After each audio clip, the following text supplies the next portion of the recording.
여러분 안녕하세요. 세 번째 문학 시간이에요. 앞서 김성근 선생님께서 강의해 주신 내용 잘 보고 왔어요? 춘향전과 로미오와 줄리엣을 보고 문학의 보편성과 특수성에 대해서 생각해 볼 수 있는 좋은 시간이었습니다. 여러분들 쌤이 알기로는 1학년 때 춘향전에 대해서 배웠었는데 또 다른 관점에서 접근해 보니 새롭죠? 그렇다면 우리 오늘 수업에 들어가기에 앞서서 지난 시간의 과제에 대해서 한번 살펴볼까요? 여러분, 우리 지난 시간에 봉산탈춤에 대해서 배웠어요. 과제가 두 가지가 있었는데요. 첫 번째, 봉산탈춤에서 반복되는 제담의 구조가 있었습니다. 먼저 양반 나오신다 라고 하면서 양반이 위험을 부리면 말뚝이가 그것을 조롱하고요. 그러면은 이놈 뭐야 라고 하면서 양반이 호통을 치죠. 자, 그러면 어찌 그리 듣소 라고 하면서 말뚝이가 변명을 하고요. 그리고 이 변명에 양반이 안심하면서 제담이 마무리되는 구조였습니다. 우리가 임의대로 5가지의 구조로 나눠 볼 수 있었는데 모든 제담에서 이 구조가 반드시 이렇게 쓰여지는 순서는 아니라고 우리가 얘기를 했었죠. 다만 이 구조가 양반을 비판하기에 풍자적인 요소를 잘 드러내기에 가장 적합한 순서를 가졌다라고만 우리가 이해하면 될 것 같습니다. 두 번째 과제였는데요. 그렇다면 이 제담의 시작을 알리는 신호는 무엇이었을까? 이음절로 써보세요 라고 했는데 쉬라는 신호가 있었다라고 볼 수 있습니다. 덧붙이자면 마지막에 제담을 마무리하는 신호는 춤이었다라고 우리가 정리를 할 수 있겠죠. 오늘의 수업은 교과서 페이지 172페이지부터 183페이지까지고요. 수업의 순서는 이렇게 5가지로 진행됩니다.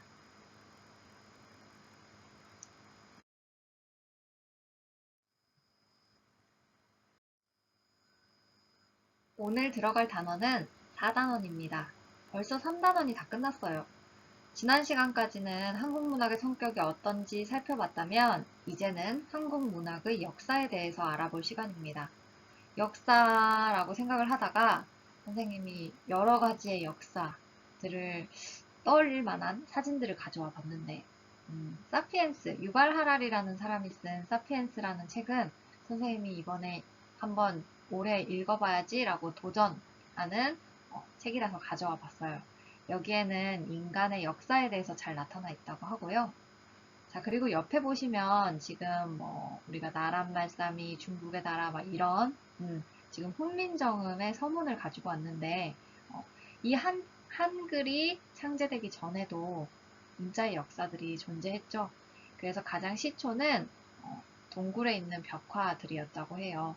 그래서 지금 그 당시에도 인간이 그림이나 아니면은 기호 등을 통해서 자신들이 이야기하고자 하는 것을 이렇게 문자화했다라는 것들을 봤을 때 문자에도 역사가 존재했다는 것을 알 수 있습니다. 그러면 이번 시간에는 한국 문학의 역사에 대해서 한번 알아보도록 하겠습니다. 한국 문학의 역사, 왜 배워야 할까요? 우리 왜 굳이 각자 구체적인 작품들이 수능에 등장하는데 이 시대를 구분해서 작품들을 이해해야 할까요?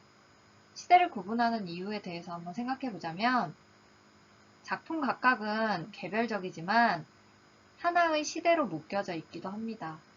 그래서 시대의 사회문화적인 상황이나 그 당시에 문학을 향유했던 계층이나 그리고 이 문학 작품이 기록되었던 문자의 사용 양상 등을 알면 각각의 구체적인 작품에 대해서 더 잘 알 수 있는 단서가 된다는 거죠. 우리는 이를 위해서 이번 시간에는 상고시대, 그리고 삼국시대, 고려시대 이렇게 3가지의 시대에 어떠한 작품, 어떠한 문학 갈래가 있었는지 간단하게 알아보도록 하겠습니다. 상고시대부터 고려시대의 문학입니다. 본격적으로 갈래를 살펴보기 이전에요. 우리 각 시대별로 어떠한 특징을 가졌는지 간단하게 살펴보고 넘어가도록 하겠습니다. 이번 시간에는 3가지의 시대에 대해서 알아볼 텐데 상고시대, 삼국시대, 고려시대입니다. 우리 페이지는 교과서 175페이지요. 여러분들 175페이지를 지금 펴면 이거 선생님이랑 같이 보면서 넘어가도록 할게요. 자, 먼저 상고시대의 문학입니다. 상고시대의 문학은 사냥, 농업 등 공동체 생활과 관련된 일을 노래하는 집단적인 주술의식과 함께 행해졌다고 합니다.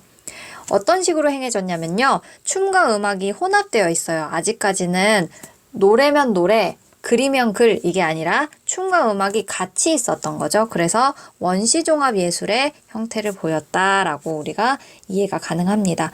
원시인들이 이렇게 하늘을 보면서 막 춤을 추면서 노래를 부르잖아요. 그 노래의 가사가 글이 되고 현대에 오면 그리고 노래는 그대로 음악이 되는 거죠. 자, 그런데 예전에는 원시종합 예술은 이 춤과 어떤 가사와 음악이 모두 섞여 있었다. 그것이 바로 문학이었다. 그런 형태를 보였다라고 이해할 수가 있고요. 이후에 고대 국가가 형성됩니다. 그러면서 건국시조를 신성화한 건국신화가 등장하였다라는 거 알아볼 수 있어요. 이 건국신화는 우리가 바로 뒤에서 배울 주몽신화와 연결해서 한번 설명을 해보겠고요. 이후에 사회가 발전하고 제의와 주술의 영향력이 약해지면서 점차 개인의 정서를 노래하는 고대 가요가 등장하였다라고 알 수 있습니다. 자, 우리 단군 왕검 하면 떠오르는 말이 하나가 있는데요. 재정일치라는 것입니다. 이전 사회에서는요. 제사장의 역할과 그리고 왕의 역할이 둘 다 엄청나게 중요했어요. 자, 그런데 이제 나라가 점점 커지면서요. 나라의 규모가 점점 커지면서요. 하늘이 비를 내려주는 게 아니라 우리가 그동안 내려왔던 비를 비축해 놓고 이것을 얼마나 효율적으로 각자의 논에 규칙과 규정을 정해서 물을 대어주는 것이 비가 오지 않아도 우리가 이걸 제어해서 농사를 잘 지을 수 있는 길이구나 라고 사람들이 깨닫게 되면서 하늘에 비를 내려주세요 하는 주술이나 제의보다는 규칙과 규정이 더 중요하구나라는 것을 알게 된 겁니다. 그래서 사회가 발전하면서 제의와 주술의 영향력이 약해지면서 점차 개인의 정서를 노래하는 고대 가요가 등장하였다라고 볼 수 있는 거죠. 자, 그래서 여러분들 이렇게 알아두시면 되고요. 자, 두 번째입니다. 삼국시대에는 고구려 백제신라의 삼국이 정립되었고 각 국가는 효율적인 통치체제를 갖추기 위해서 한자, 불교 등의 외래 문화를 수용하였다. 이에 따라 한문 문학이 등장하고 발달했으며 한자의 음과 뜻을 빌려 우리말을 기록한 노래인 향가가 출현하였다라고 합니다. 향가는 우리 다음 시간에 제망매가를 통해서 한번 알아보도록 하겠고요. 자, 세 번째입니다. 고려시대에는 과거제도의 실시로 한문을 자유롭게 사용하는 계층이 나타나면서 한문을 자유롭게 사용하는 계층, 배운 사람들이겠죠. 자, 한문 문학은 더욱 융성하게 되었다. 고려 중기에는 귀족들, 한문을 자유롭게 사용하는 계층, 이들의 풍요와 자기과시 등을 노래한 경기체가가 창작되었으며 고려 말에는 설화와 소설을 이어주는 가전이 등장하였다.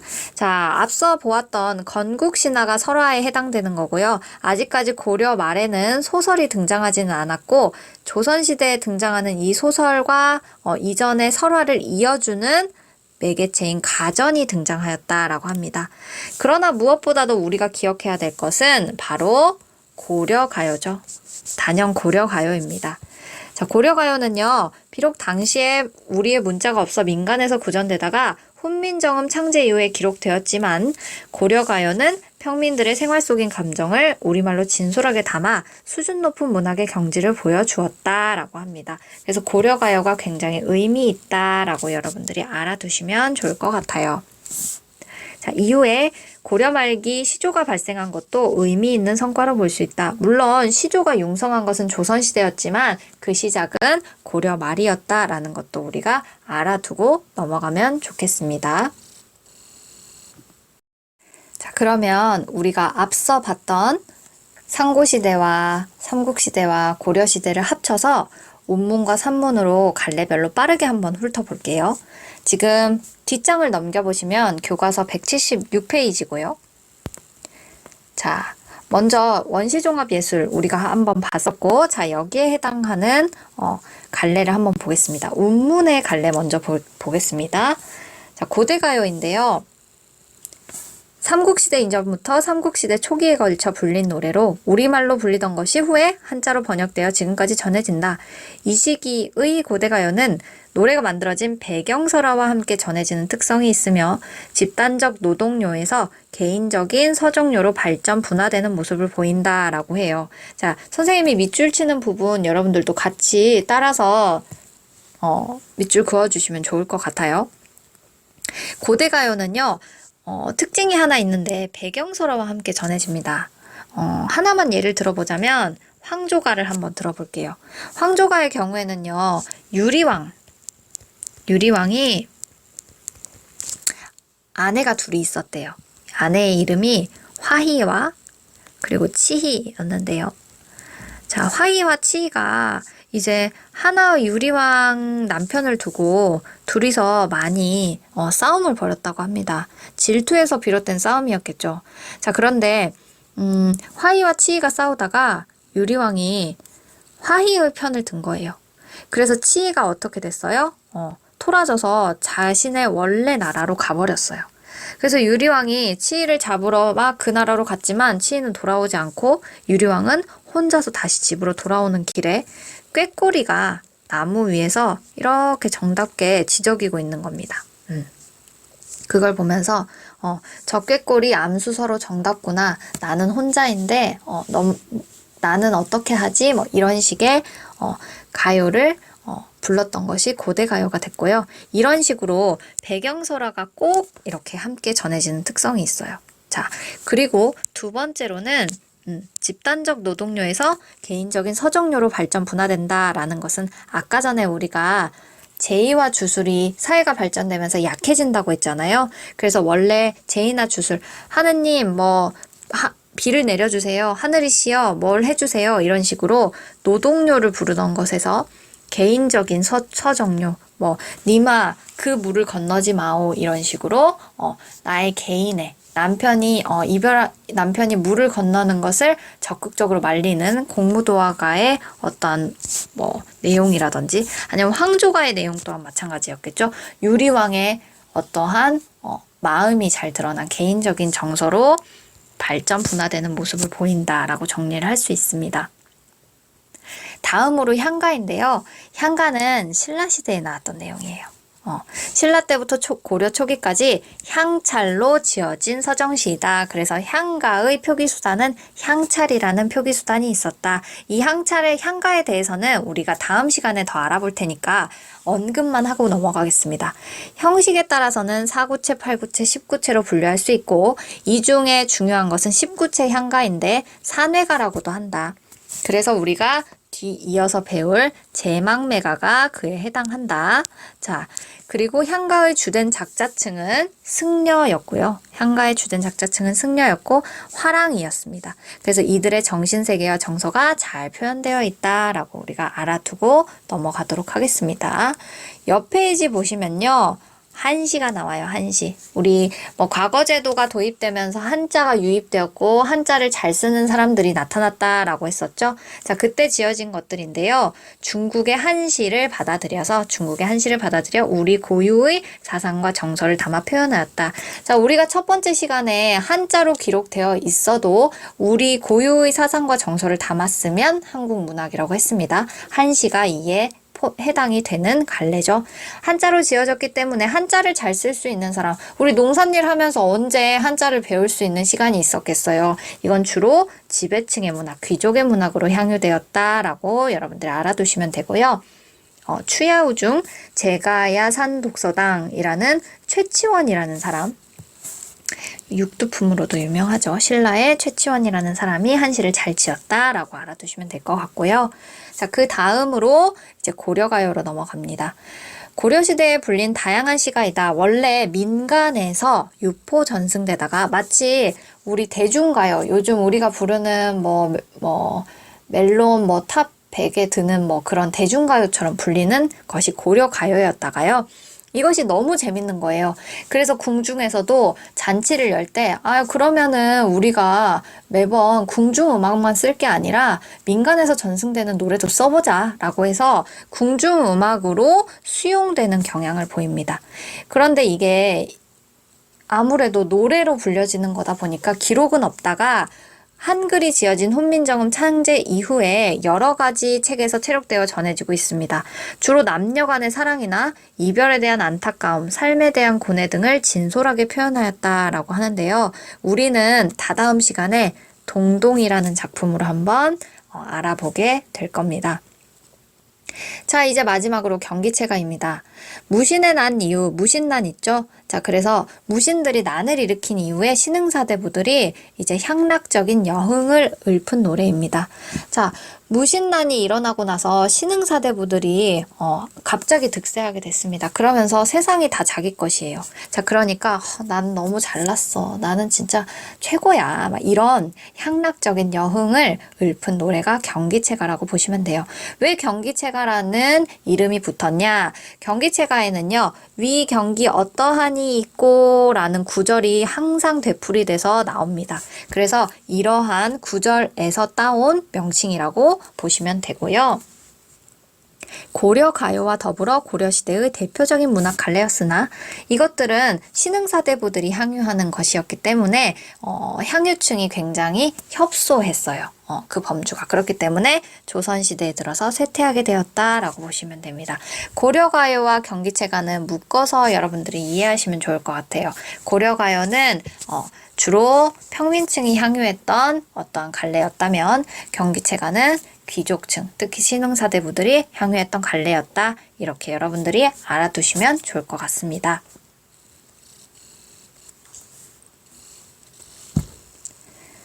자, 이제 뒤이어서 우리가 산문을 한번 살펴보겠습니다. 산문인데요. 교과서 176페이지 또 앞부분 보시면 먼저 신화부터 시작하죠. 고대 국가의 성립과 함께 건국신화가 등장. 이들 신화는 제천행사에서 서사시의 형태로 불리면서 안으로는 국가 구성원을 결속시키고 밖으로는 나라에 대한 자긍심을 높이는 기능을 수행하였다라고 하는데요. 서사시라는 것은 이야기시의 형태로 불렸다라는 거예요. 동명왕편이나 아니면 주몽신화 같은 것들 우리가 뒤이어 배우게 될 내용이기 때문에 이거 바로 뒤에 자세히 설명하겠습니다. 자, 그리고 전설과 민담이 있습니다. 전설과 민담의 경우에는요, 이렇게 전설, 신화, 전설, 민담 이런 식으로 해서 얘네들을 모두 우리가 설화로 묶을 수가 있어요. 그래서 여러분들이 한번 이 부분은 읽어보시면 좋을 것 같습니다. 자, 한문문학인데요. 역시 운문에서 한자가 들어오면서 한시라는 갈래가 생겼듯이 한문문학이 생겼습니다. 자, 서민들이 참여했던 설화문학과 달리 한문문학은 지배층이 주도했다. 앞서서 설화문학의 경우에는 옛날 옛적에 이런 식으로 전해지는 어떠한 입에서 입으로 전해지는 문학이기 때문에 서민들이 참여했겠죠. 하지만 한문문학은 한문을 쓸 수 있고 읽을 수 있는 사람들이 주도했던 문학입니다. 그래서 삼국이 정립되며 중국과의 문물 교류가 활발해지고 통일신라의 중국으로 유학생을 파견하면서 특히 발전했다라고 볼 수 있고요. 자, 그리고 다음으로 가전입니다. 가전. 자, 우리가 아까 전에 기억이 나는지 모르지만 설화와 그리고 조선시대에 등장하는 한글 소설이 있어요. 자, 소설이 있는데, 자, 얘네들의 사이에 있는 매개체입니다. 그래서 사물을 의인화하여 이 사람들의 이 사물의 어떠한 가계, 집안의 내력이라든지 생애라든지 성품과 업적 등을 기록한 허구적인 전기 형식의 문학으로 주로 계세징인이라는 말을 합니다. 세상 사람들을 경계하고 징벌함, 결국에는 교훈성을 가지고 있다는 말이었겠죠. 선생님은 가전 굉장히 좋아해요. 재밌거든요.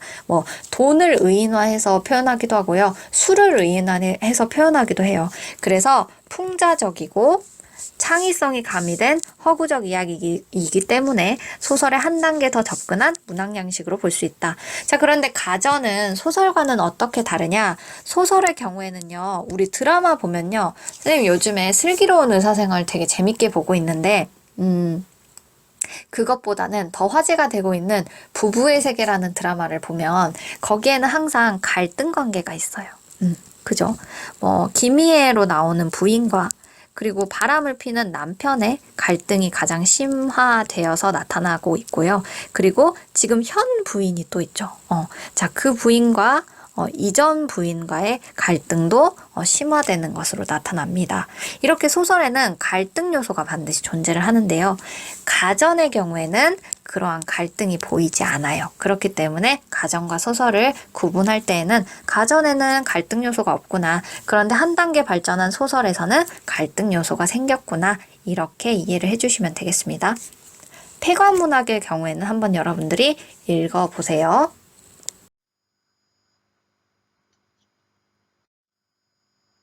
그러면 우리가 신화에 해당하는 주몽신화를 한번 같이 공부를 해볼 건데요. 자, 빠르게 우리가 먼저 읽어본 다음에 같이 학습을 하는 게 좋을 것 같아요. 여러분들 세 쪽밖에 안 되니까 지금 잠깐 영상을 멈추고 주몽신화를 한번 읽어보세요. 다 읽어봤다고 생각하고 우리가 같이 중요한 내용을 한번 먼저 정리를 하겠습니다. 이 주몽신화에서 이거 하나는 꼭 알아가야 돼요. 영웅의 일대기 구조인데요. 옆에 주몽신화 책 여백에 적어줘도 좋을 것 같아요. 영웅의 일대기 구조는요, 주몽신화 이후에 등장하는 여러 영웅소설에서도 반복적으로 나타나는 구조적인 개념들이 있습니다. 첫 번째는 고귀한 혈통이고요. 두 번째, 비정상적 출생. 세 번째, 버려진 아이. 네 번째, 비범한 능력. 다섯 번째, 성장 후 실현. 여섯 번째, 실현 극복. 일곱 번째, 위협 성취가 있습니다. 위협 성취라는 말은 나라를 구하는 것일 수도 있고요. 아니면 가족을 구하는 것일 수도 있는데, 어쨌든 영웅의 일대기 구조의 보편적인 특징은 이렇게 7가지로 정리할 수가 있겠습니다. 그러면 우리 같이 작품을 살펴볼게요. 여러분들이 주몽신화를 방금 전에 다 읽었다고 생각하고 선생님이 이 내용들 중에서 중요한 부분만 짚어서 한번 이야기를 해보도록 하겠습니다. 먼저 이 주몽신화는요, 고구려를 건국한 고주몽이라는 사람의 영웅적인 일생을 다룬 건국신화입니다. 자, 그러면 여기서 이 주몽신화는요, 다른 말로도 우리가 뭐라고 하냐면 난생설화라고도 해요. 난생. 자, 주몽이 알에서 태어났죠? 그래서 난자를 써서 알에서 태어난 설화다라고도 이야기를 합니다. 자, 그래서 여기 주몽이가 있고요. 그리고 주몽이의 엄마인 유화의 그림이 나와 있어요. 자, 여러분들 이거 다 읽었다고 생각을 하고, 자, 시조 동명성제의 성은 고씨이고 이름은 주몽이다 라고 하면서 먼저 이제 주몽이가 어떻게 태어났는지 여기에서 등장을 해요. 자, 금화라는 사람이 이제 태백산 남쪽 우발수에서 한 여자를 만나 너는 누구냐라고 물어보니까 여자가 말하기를 나는 하백의 딸로 이름은 유화인데 여러 아우들과 논일고 있을 때 한 남자가 나타나서 자기는 천재의 아들 해모수라고 하면서 나를 웅신산 및 압록강가에 있는 집 속으로 꿰어 남몰래 정을 통해 놓고 가서는 돌아오지 않았습니다. 그래서 우리 부모는 내가 중매도 없이 혼인한 것을 꾸짖어 마침내 이곳으로 귀양을 보낸 것입니다. 라고 한 겁니다. 그래서 지금 이 부분에서는 지금 자, 유화는 지금 하백의 딸이라고 했죠. 지금 이것도 물의 신이에요. 그래서 수신. 자, 그리고 자, 그런데 유화랑 정을 통한 사람이 해모수라는 천재의 아들이었어요. 자, 그럼 천신의 만남이네요. 수신과 천신의 만남. 자, 이것은 곧 무엇을 의미하죠? 우리가 아까 전에 봤던 고귀한 혈통, 영웅의 일대기 구조의 고귀한 혈통, 주몽의 고귀한 혈통, 그리고 신성성을 강조한다. 신성성을 강조하는 장치이다 라고 볼 수 있겠습니다. 금화가 이러한 여인을 보고 나서요. 그 여인, 여기서 그 여인은 유화겠죠. 유화를 방 속에 가두어 두었더니 햇빛이 방 속을 비췄던 겁니다. 여인이 몸을 피하자 햇빛이 또 따라와서 비쳤어요. 그로부터 태기가 있더니 알 하나를 낳았는데, 자, 난생설아죠. 난생설아. 크기가 닷대들이만 했다. 엄청 컸다. 왕은 그것을 버려서 개와 돼지에게 주었으나 모두 먹지를 않았다. 그래서 길에 내다 버리게 하였더니, 자, 여기에서 버려진 아이. 자, 영웅의 일대기 구조 중에서 버려진 아이라는 특징을 찾을 수가 있네요. 소와 말이 또 모두 그 앞을 피해서 지나갔다. 들에 내다 버리니 새와 짐승이 오히려 덮어주었다. 이에 왕이 알을 쪼개보려고 했으나 깨뜨릴 수가 없어 마침내 그 어머니에게 다시 돌려주었다. 어머니는 알을 물건으로 싸서 따뜻한 곳에 두었더니 한 아이가 껍질을 깨고 나왔는데 골격과 외양이 영특하고 기이하였다 라고 합니다. 그래서 지금 이 부분에서는요, 이 부분에서 우리가 알 수 있는 것은 보통 인간은 엄마 배에서 태어나요. 그런데 알에 쌓여서 태어나진 않거든요. 그런데 이 사람은 지금, 이 주몽이라는 사람은 알에서 태어났어요. 비정상적인 출생임을 알 수 있죠. 비정상적인 출생임을 알 수 있다. 자, 그리고요, 지금 왕이, 뭐야, 해괴, 흉측해. 왜 알이 나와? 이러면서 개와 돼지와 그리고 소와 말과 새와 짐승이 이렇게 막 어떻게 먹어버려라 뭐 이런 식으로 내다 버렸어요. 그런데 먹지 않았죠. 자, 그래서 지금 이들은 다 주몽의 조력자가 되는 것입니다. 주몽이 죽지 않도록 도와준 거죠. 피한 거죠. 자, 그리고 이것이 의미하는 바는 주몽의 실현과도 해당합니다. 그래서 지금 알을 내다 버렸는데 다들 짐승들이 피했잖아요. 그래서 이것은 주몽이 신성한 사람이다. 신성한 존재임을 암시하는 대목이다. 라고 우리가 이해할 수 있겠습니다. 자, 이후에 나이 7살에 기골이 준수하니 범인과 달랐다.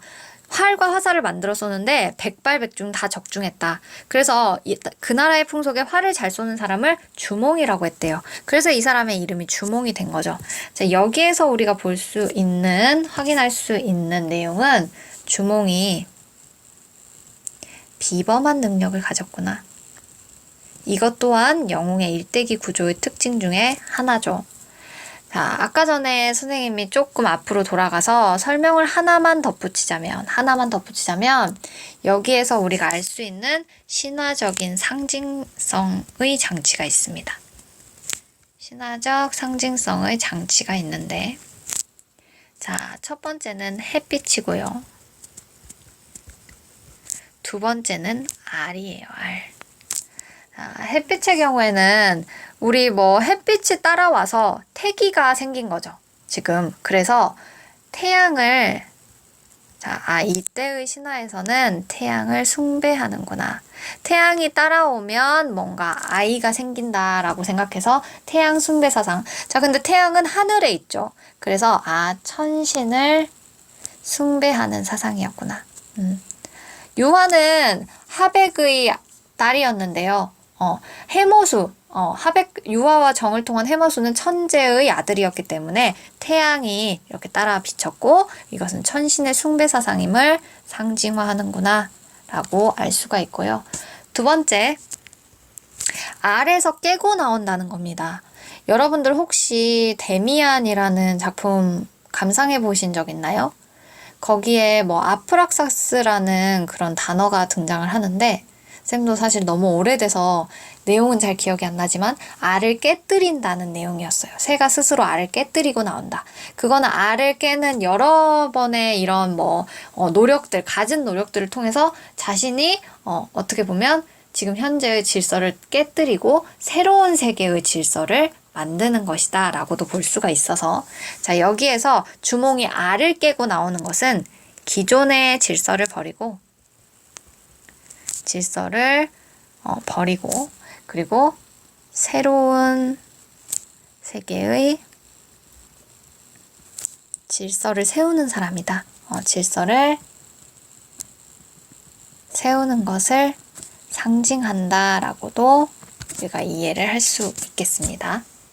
그래서 햇빛과 알이 이러한 신화적인 상징성을 지녔다 라고 볼 수 있고요. 자, 이제 비범한 능력까지 받기 때문에 이 비범한 능력을 질투하는 사람이 당연히 있겠죠. 자, 처음에 금화라는 이 왕에게 아들이 7이 있었는데 주몽과 같이 놀았는데 재능이 주몽을 따르지 못해서 첫째인 대소가 왕에게 아랬습니다. 주몽은 사람이 낳은 자식이 아닙니다. 일찍 없애지 않으면 후환이 있을까 두렵습니다. 라고 지금 이야기를 합니다. 시기하고 있죠. 자, 그래서 주몽이가 시련을 겪겠구나 라는 것을 우리가 암시적으로 알 수가 있어요. 그러나 왕은 듣지 않았습니다. 왜?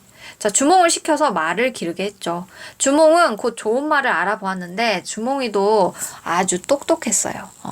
자, 다른 사람들이 나를 질투하겠구나 라는 것을 조금은 인지를 했나 봐요. 그래서 좋은 말에게 먹이를 일부러 적게 주고 여위게 하고, 나쁜 말은 먹이를 많이 줘서 살찌게 했어요. 그래서 그냥 겉으로 보기에는 나쁜 말이 좋은 말처럼 보였겠죠. 그래서 왕이 살찐 말은 자기가 타고 여인 말은 주몽에게 준 것입니다.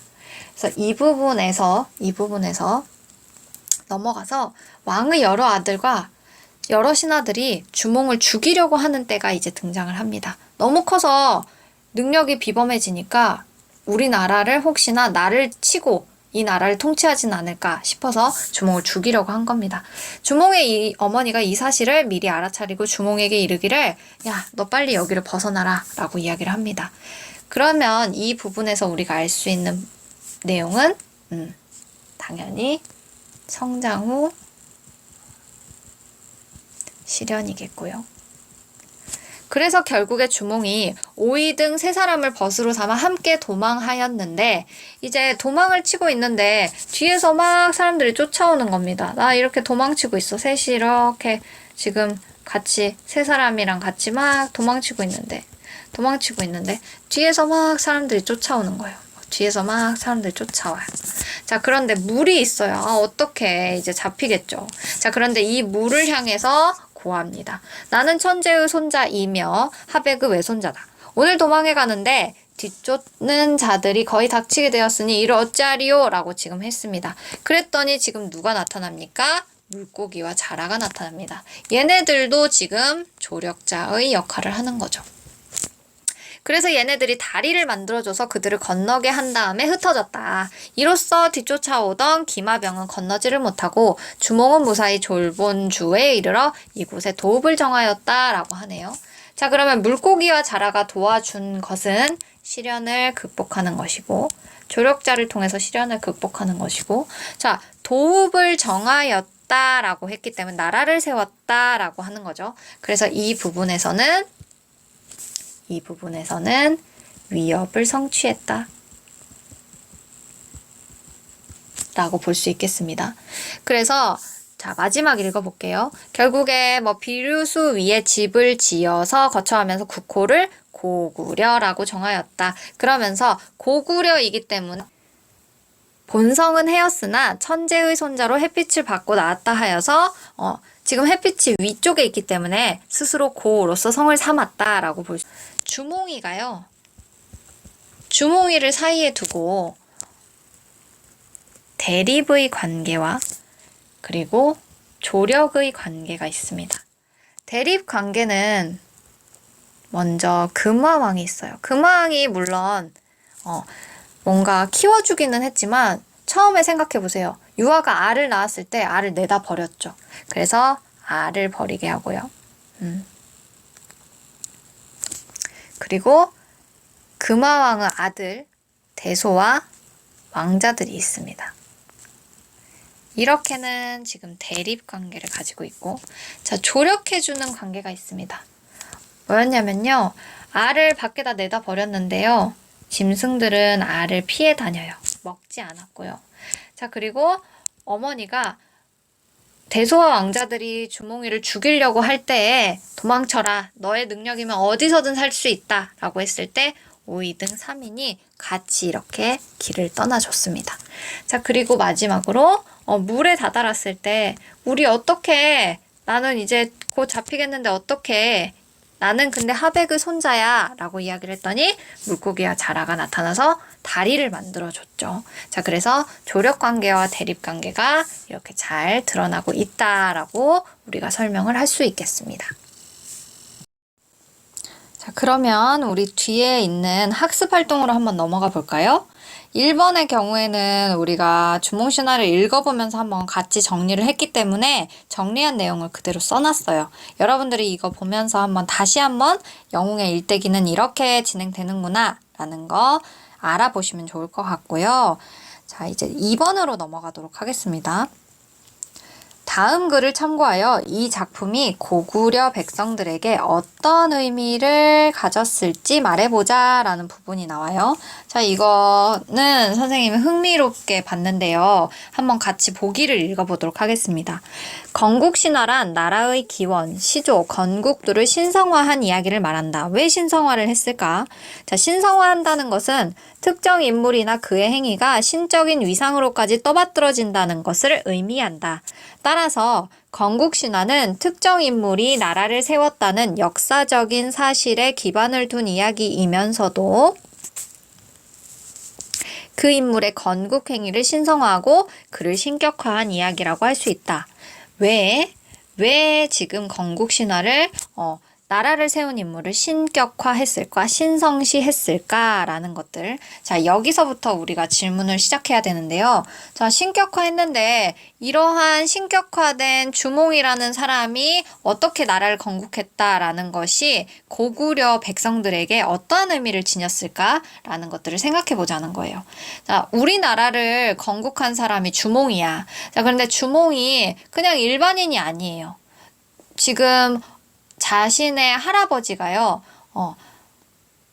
물의 신이기도 하고요. 그리고 자신의 할아버지가 하늘의 신이기도 해요. 자, 그랬을 때 역시 우리나라는 천신과 수신의 손자가 비범한 아주 능력을 가진 사람이 세웠어. 나는 이런 나라의 국민이야 라는 생각을 가진다는 거죠. 자, 그렇기 때문에 고구려 백성들에게 이러한 주몽신화가 지녔을 의미는 신성한 인물이 통치하는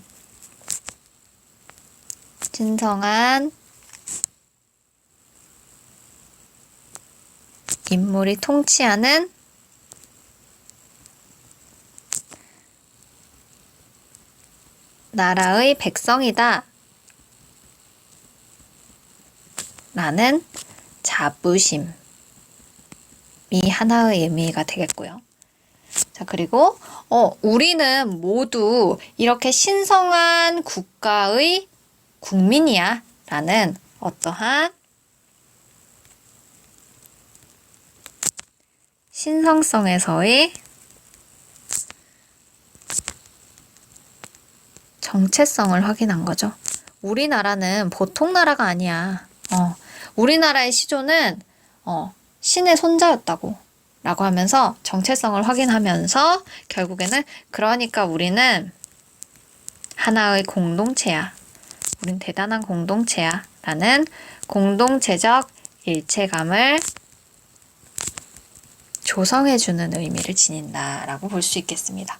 그래서 주몽신화가 지녔을 의미는 자부심 그리고 공동체적 일체감으로 정리할 수 있습니다.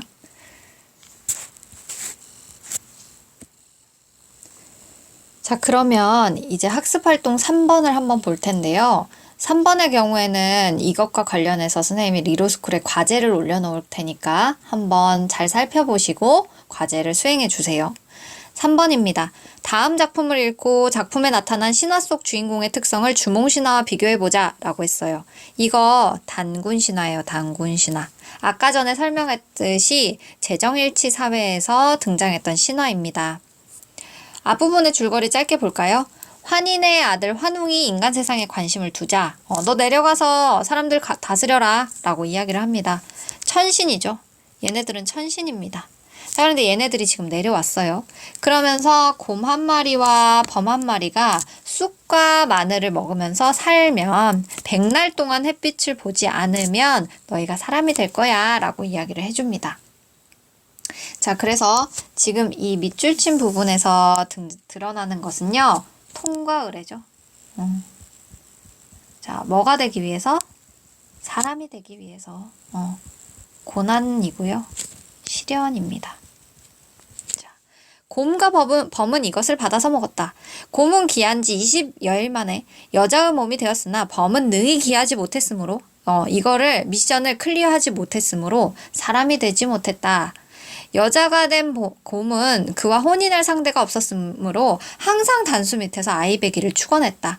환웅이 천신인 환웅이 이에 임시로 변하여 그와 결혼해 주었더니 그는 임신하여 아들을 낳았다. 이를 단군 왕검이라 일렀다 라고 해서 우리가 이 부분에서 알 수 있는 영웅의 일대기 구조를 이어볼 수 있습니다. 자, 이거 여러분들이 한번 과제해보고요.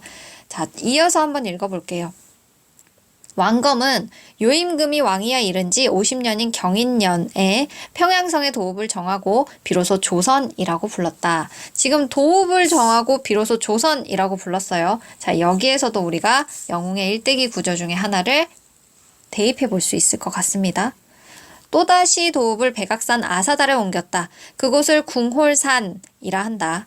그는 1500년 동안 여기서 나라를 다스렸다. 주나라 무왕이 왕위에 오른 기묘년에 무왕이 기자를 조선에 봉하니 단군은 이에 장단경으로 옮겨갔다가 후에 돌아와 아사달에 숨어서 산신이 되었는데 산신이 됐대요. 나아가 나이가 1908살이었다고 한다. 보통 1908살을 사는 사람이 있나요? 없죠. 자, 이거는 우리가 봤을 때 영웅의 일대기 구조 중에서도 신성한 능력에 해당한다 라고 볼 수 있겠습니다. 그렇다면 단군과 주몽의 생애를 통해 알 수 있는 신화 속 주인공의 특성을 말해보자 라고 한다면 하나는 신성한 능력이 되겠고 여러분들이 앞으로 찾아줄 이 과제, 리로스쿨의 과제 2가지가 여기에 더 추가가 될 수 있겠죠. 이거 여러분들이 과제방에 올려주시면 됩니다. 자, 두 번째, 첫 번째에서 정리한 이 영웅의 구조, 주인공의 특성은 영웅의 일대기 구조죠. 영웅의 일대기 구조가 잘 나타나는 한국문학 작품을 더 찾아보자 라고 하는데 이거는 여러분들이 시간이 될 때 선생님 요즘 우리 집에 있잖아요. 그래서 이건 과제는 아니지만 여러분들한테 꼭 읽어봤으면 좋겠다라고 싶은 작품들은 2가지가 있어요. 홍길동전이 있고요. 자, 그리고 홍길동전보다 선생님은 하나의 작품만 읽는다면 유충열전을 한번 읽어보면 좋을 것 같아요. 유충열전 수능 기출 작품에도 굉장히 많이 등장하고 영웅의 일대기 구조가 잘 드러난 영웅소설이기 때문에 여러분들이 이거 한번 읽어보시면 좋을 것 같습니다.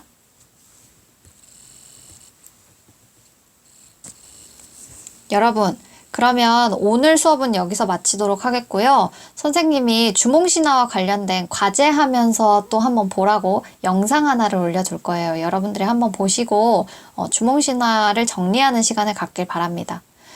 요즘 날씨가 많이 따뜻해져서 옷차림이 얇아졌는데요. 그래도 밤낮으로 아직 일교차가 심하기 때문에 여러분들 감기 들지 않게 조심하세요. 우리는 그러면 다음 시간에 만나도록 할게요. 안녕.